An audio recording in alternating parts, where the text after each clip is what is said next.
welcome to Video Game Break, a show about video games. I'm your host, Carl Sordella. I have with me today Brad Galloway from GameCritics.com. Hey, everybody. Thanks for being here. You've been on the podcast. I have been on the podcast. So now this is the more fancified version. Super fancy, and I'm feeling super fancy tonight. You should. Look, we have like Mario blocks, or like green Mario blocks. Kinda. Yeah. Yeah. Because it is our first show on cable TV, I thought you wouldn't mind if I just got something off my chest. Is that cool? Yeah, go for it, man. Okay. I'm going to talk directly to someone out there. I'm hoping they're watching. I can't tell if you are, but if you are, we've been having a lot of fun together. We've been hanging out for a while, actually for like 280 hours. And, I know that's only like 10 or 12 or 13 days, but Geralt, I think we need to take a break. Basically, unless you can offer something new, like a new chapter to this like story of me and you, I think I've just got to press pause. Thank you for indulging me. That was very brave of you to say because, Geralt doesn't take rejection kindly. No, he doesn't. Yeah, he doesn't like that too much. But 280 hours, I think I'm at. Where are you at? That's ridiculous. I stopped actually at about probably 60 or 70, so I'm a pretty quickie one night kind of thing as compared to what you had. Yeah, just Yeah. I walked home with my head hung low the next morning, and I was like, I'm sorry. I stayed. I didn't get out. But it got bad though, huh? It got weird, but it didn't get bad actually. It never did. I think what I forgot to do in my little monologue there was all those times together that we had were great. Like that was one of my favorite things I've played ever. So. But if it's so good, why are you walking away? Did you do every single thing there was in the game? Are you done? Okay, the short version of the story is I'm playing the New Game Plus mode because I wanted to, because I'm crazy. Because you're insane. Because I'm insane. Literally insane. And I did it for some reason. I can't remember why now, but I just needed to get all the stuff and get the highest level. But now I'm like, I wanted to change the way the outcome of the world happened. Oh, okay. No spoilers, but when you finish the game, it kind of can change. Big choices, sure. So I want to do some different choices, but it's just going too long. And Fallout's coming out, so. This is a big year for big games, and I got to say I'm definitely feeling it. I burned out, before I even hit 100 hours with Geralt, and I really liked that game too. I thought it was a really good game, but it was just too much of a good thing. And keeping in mind that there was a bunch of other really big games coming down the pike, I needed to just call it quits. Well, and that's the thing. There's just so much out there. So, well, let's talk about video games that we are playing currently. Let's do it. I've pressed pause on Witcher, but what are you playing, Brad? I think probably the biggest thing that I played recently, speaking of like big open world games, is Mad Max, which just came out a couple weeks ago. Yeah. I've heard mixed things about that. What do you think? I really, really like it a lot. I think that game is really misunderstood, and I think it's a real unlucky video game. I think it had the poor fortune to come out in a year that's already really crowded with large open world games, and I think it had the extremely poor fortune to come out on the same day as Metal Gear Solid 5. Oh, yeah. Really bad timing on the part of PR. That was terrible, like the worst possible launch date. But everybody at my site was playing Metal Gear, and I figured, I'm going to go the other way. I'm going to get some diverse coverage for the site. I'm going to play Mad Max instead. And I got to say, I really, really like it a lot. Okay. I mean, I hear that my main thing that I'm afraid of is that the battle mechanics, the fighting mechanics, are that Batman style / Shadow of Mordor style. They are. I think I'm just tired of that fighting style. So is it okay? I think it's pretty good. It's very simplified. So if you get tired of managing all those gadgets in both Batman and Mordor, I felt like they were very busy. You had Mordor had the arrows and the knives, and you could teleport and all that stuff. And Batman had like 35,000 gadgets or whatever. So if you felt like it was a lot to manage, Mad Max is really stripped back. It's very simple. Everything is basically 2 buttons, and he gets a shotgun and some knives, but it's all just like the same kind of like rhythmic combo. It almost plays itself, and it's not bad at all. Because normally I wouldn't like that idea that something plays itself. But I do hear what you're saying, because Batman definitely got overloaded with stuff to do. Way too busy. I felt like it was way too busy. I got to the point where it's like, is this batarangs? Is this the taser? What am I doing? I don't know what's going on. I'm just hitting a button. Hopefully the bad guys are going to go down. But Mad Max is really streamlined. I really like that it's streamlined. I think it's a positive. I don't mean it as a negative. I think it's really good. And I think the open world really works in a game like this because when Max gets to the wasteland, it's just this giant desert. But actually, it's the bottom of an ocean that used to be there. It's not there anymore. So it's like there's all these wrecked ships that sank when the water goes down. It's really cool because there's all these ships that become like the hideouts of the bad guys. And you see all these different like formations on the bottom. The world is so beautiful because even though the whole thing is a desert, there's parts of the desert that are very visually distinct. Like you go up north and there's like the trash heap, everything's on fire area. You go south and it's kind of like brownish and it's really like a lot of dust kicking up. Over to one side it's like yellow, traditional, like, you know, beach dunes kind of thing. So even though it's all desert, it looks different and you know where you are. And I feel like when I watch the video clips, it does feel stunning and powerful. Like, especially the driving seems amazing. Oh, it's really good. And I feel like I would buy it just for that, because the car combat, which is fun, it seems like, and then, yeah, the dust and the sandstorms, all that stuff just looks like visually beautiful. So. Oh man, when you get the upgraded engine and you're just like screaming down the road. I mean, one of my favorite moments in the game is like when you catch some of the bad guys and they're parked. So if you're really far away and you're going really fast, you're covering a lot of ground and the ground's just flying by and dust is coming up. And you can see like some of like the war boys parked and they're going to the bathroom or they're getting a drink by the side of the road or something, and they don't see you coming. And you kick in the nitro and you just scream into them and crash. Destroy them. Oh, it's the best. It is they the go best flying, feeling. right? They go flying all over the place. The car explodes. Pee everywhere. It's really good. But one thing I got to say though, one thing that I think really works against Mad Max, and I cover this in my review actually, is despite the fact that this is a game about wasteland survival and nitro cars and guns, it's very subtle. There's a lot of stuff that's really, really subtle in this game that a lot of reviewers are just completely missing. They're not getting it.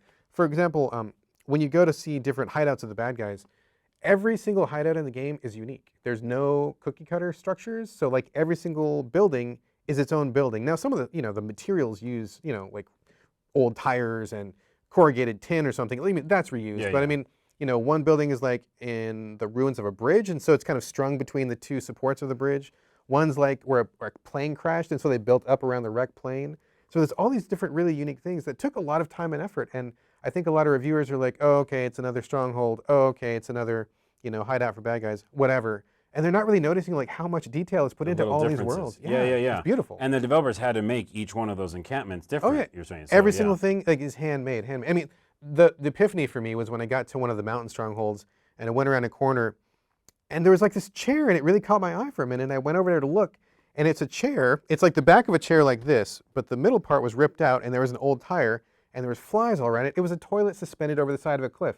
It's the only one in the entire game that I found, so somebody had to take the time to be like, to make that. I'm going to make this toilet for this toilet game. Tire toilet. Tire toilet. Yeah. I was like, man, awesome. That's awesome. It reminds me of Last Man on Earth. Are you watching that show? I want to watch it. Okay. At some point he has like a huge pool area and he just like makes it his toilet. He just like sits down at the the thing at the diving board and just. Does he fill it? He does. Yeah. Spoiler, he does. Spoiler. All right, well that looks good. I think I might try it. I mean, definitely with some of the things you just said.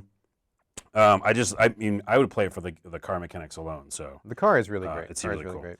I am playing a game that's very unusual, and I like it because it is I guess, scary game, but without being. And this actually is part of their tagline. There's no jump scares. There's no gore. There's just kind of an uneasy feeling.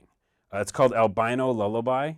I've heard about this. Episode 1. I've heard about this. Just came out. I heard it was terrible. Is it good? Oh, no, I don't think so. Really? Tell me. Well, I mean, I don't know what constitutes terrible in this, everything's relative. No jump scares, no gore, I guess, apparently. Yeah. Well, here's the problem is that I definitely don't like gore at all, like not even in my movies. And the jump scare thing is getting kind of played out. I mean, there's definitely, what's that, Room of 1,000 Doors or something, where it's literally just like a pumpkin that scares you. I've heard of that and one, a little, kitty cat.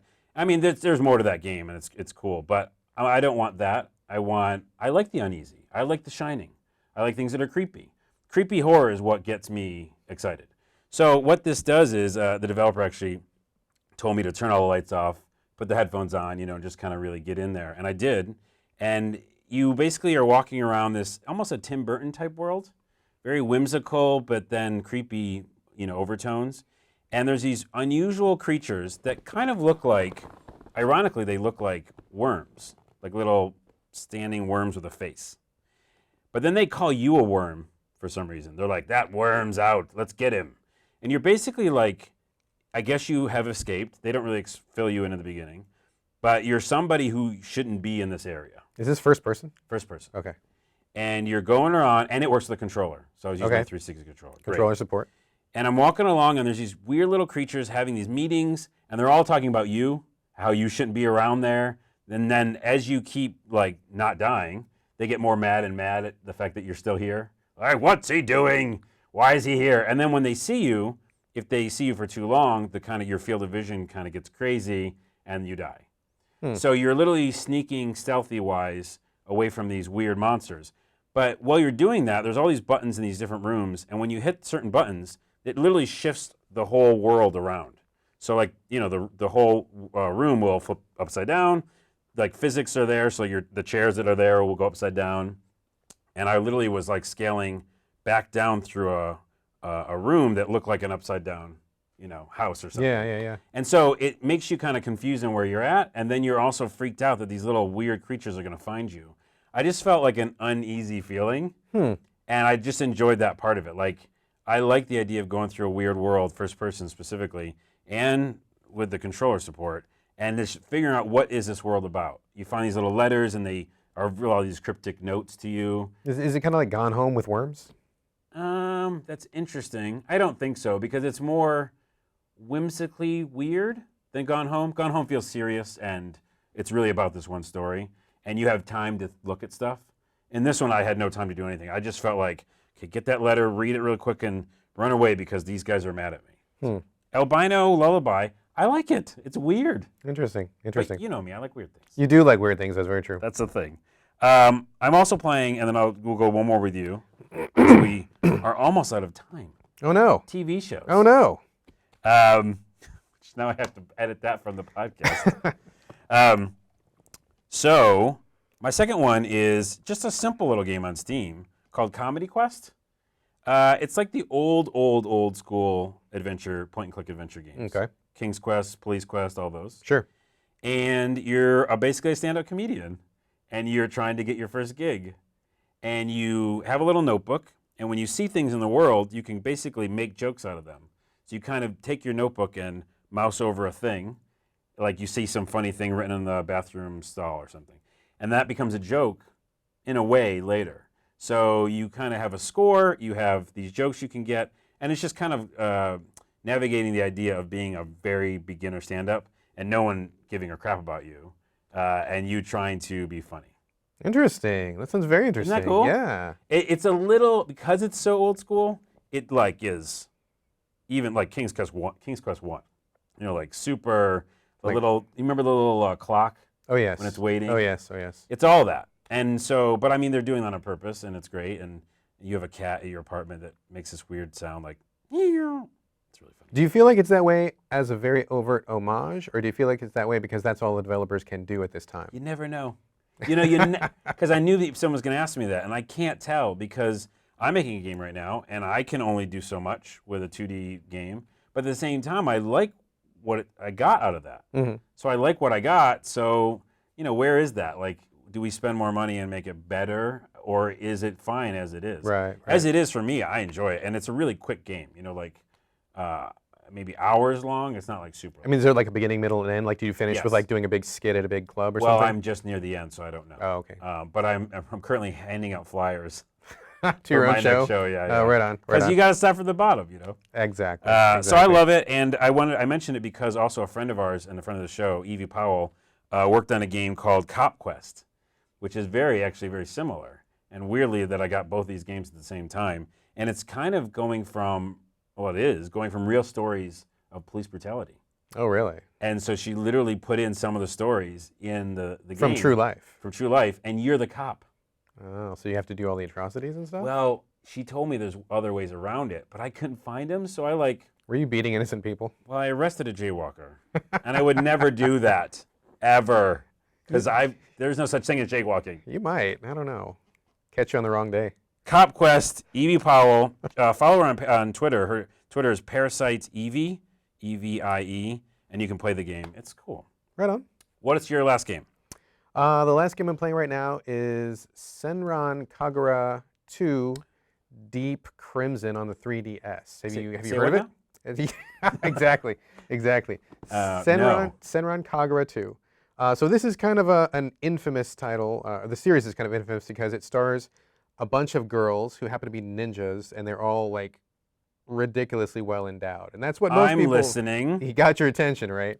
That's what most people come away with it. They take one look at it, they go, oh, I know what this is. This is like almost like a hentai game or something. Haha, not for me.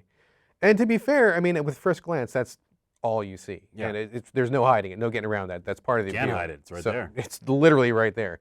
But the thing is, it's also got a really strong visual novel aspect to it. The writing in the game is actually surprisingly good, and you don't hear that called out very much by the reviewers who kind of pick it up, take one look at it, and then toss it aside, and then give it a 4 or something like that. Yeah. There's actually, I played the one on the Vita, which came out last year. It was excellent. Once you got past the TNA, and granted, there's a lot to get past. How can you get past TNA? It's right in front of you. After like 20 minutes, you like literally just don't even notice it anymore because you're playing. It's almost like a Dynasty Warrior style combat where there's like 1,000 like grunt soldiers. Oh yeah. And you're just whipping through them with your ninja moves. I think it's different. it's a little different. A little different. Once you get to the game, you said the visual stuff is good, or the visual novel stuff is good. Yeah, the writing is really good. I think it's really fun. It's like a really good time bubblegum game where like you laugh a lot and nothing is serious. Until maybe like at the very end there might be a few really emotional bits or something, but it's just about these girls who want to all become like the ultimate ninja and like they fight. It sounds really crazy when I'm talking about this. No, I know, right? But it's actually really well done. If you can, it's kind of tongue-in-cheek humor, pun not intended. And as you just go on, I know, sorry, I had to. It's okay. I know. I'm allowing it. But it deserves a fair shot. If you like Dynasty Warrior style combat, the thing that I like best about the combat is that it's very short. When I play Dynasty Warriors games, I get really tired because it's like 45 minutes of killing 10 billion dudes. Yeah. It gets old. It gets really old. They give you like literally like 2-minute slices, and it's like bam, bam, bam, you're done. Talk for a little bit, have a joke, come back with a different character. All the characters are totally different the way they control, and they feel really good to. There we go again. Sorry. And they feel no hand motions. No hand motions. I'm changing topic, but their combat moves, like all the things that they can do. Man, there we go again. Sorry. No, now you're just making it up. Now I'm just making it up. Yeah. But the characters feel really distinct, and the combat is very peppy, and it's a little short chunks, so you don't get tired of it. I think it's great. I'm guessing they did that because it's mobile, it's handheld. Yes, it right? is, So you obviously don't want to spend a long time, and you want to be able to be on the bus and do a couple quick of these things. Quick missions, you're done. You see a little bit of story, you're done. Save it, go back and forth. It's a very compact, neat experience, and I think that if you don't have a problem with TNA, I think it's really fun. I think it's a really great game. And you said there's 2 of them, right? That's the second one of that style? There's one that's on the 3DS that came out, I think, 2 years ago. It's pretty rough. This is the second one for 3DS, big improvement. And the one on the Vita is also really excellent, too. Okay. I will check it out. And I think that was all. I'm playing a million things, but we can maybe move to our topic, which we probably have 5 minutes for, but we will do that. What was my other game that I'm playing? Oh, I just want to quickly mention Undertale. I've heard of that. I've heard of it. Tell me. I don't know enough. It's one of those things like, coming soon, I'll let you know what I think about this game. It looks like just an old school Earthbound game, basically. It looks like Earthbound. And it says its big claim to fame is that you don't have to, kill anybody. It doesn't have to be like, the combat is not traditional combat. Is that the one where you can talk your way out of every battle? I've heard that. Maybe. I don't know. Maybe? I'm literally coming to this whole show and the podcast not knowing. But I do know that I want to play it like tonight, just based on some of my friends sending it to me and then watching the videos for it. Undertale, check it out. Steam? I think it's Steam. Yes, it's Steam. Everything's on Steam. Everything's on Steam. We have just a few seconds left before we go.